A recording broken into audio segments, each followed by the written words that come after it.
Moi je m'appelle Vincent, j'ai 34 ans. Je travaille à l'ADMR des Percieux-Feurs depuis bientôt 8 ans. On pense tout de suite qu'être aide à domicile, c'est être femme de ménage. Sauf qu'en fait, c'est beaucoup plus que ça. Mon engagement par rapport à l'aide de la personne âgée, c'est un petit peu un ensemble. On apporte autant que nous apporte.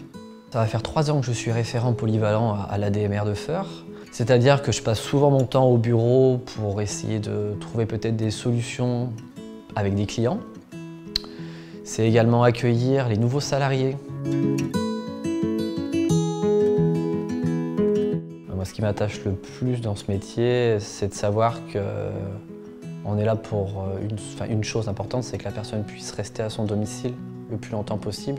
Et le fait que nous, on puisse aider au maximum cette personne à rester chez elle, c'est ce qui fait que je suis content de me lever le matin pour aller au travail. Le matin surtout, c'est vraiment de l'aide vitale, on va dire. C'est-à-dire que je vais aider la personne à se lever, à déjeuner, à faire sa toilette, donc tout ce qui est hygiène. Du temps de midi également, on va intervenir pour l'aide au repas. Donc la plupart du temps, voilà, on va cuisiner, on va préparer, discuter également avec la personne, échanger, passer un bon moment. Et les après-midi, la plupart du temps, ça peut être de l'entretien du cadre de vie, donc ça peut être ménage, repassage, et quelquefois des sorties également. En fait, l'avantage dans ce travail, c'est que les journées ne sont pas toujours les mêmes. C'est faire en sorte que quand on va partir de chez eux, ils aient passé un bon moment. Et que si on n'était pas là, ils ne pourraient pas rester.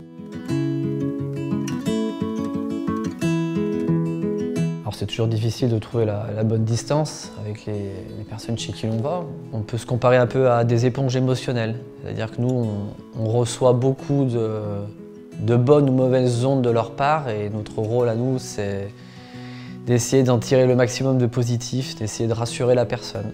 Il faut faire attention de ne pas prendre la place de la famille, bien sûr. Échanger le plus possible. C'est pour ça qu'on a des cahiers de coordination. On a les numéros de téléphone sur les ordres de mission de toutes les personnes à qui il faudrait s'adresser si on a besoin de quoi que ce soit ou si on a des interrogations. On a également, bien sûr, le bureau qu'on peut contacter s'il y a besoin. Et le travail, c'est le travail. Et ensuite, une fois qu'on est à la maison, il ne faut pas qu'on y repense. Pour aider une personne à venir travailler chez nous qui hésiterait un petit peu, je dirais déjà de venir faire des stages. Certains ne se rendent pas compte que derrière il y a eu beaucoup d'échanges, il s'est passé beaucoup de choses et que finalement faire la poussière, c'est pas le but de nos interventions la plupart du temps. C'est d'échanger avec la personne et de passer un bon moment avec elle. J'essaie toujours d'avoir un petit peu d'humour avec les personnes. J'essaie toujours de les taquiner quand je connais un petit peu leur caractère, quand je sais qu'elles peuvent recevoir ce genre de réflexion. Et je sais qu'en retour, elles le font aussi. Donc, on peut dire que oui, on passe quand même plus des bons moments que des mauvais, tout à fait.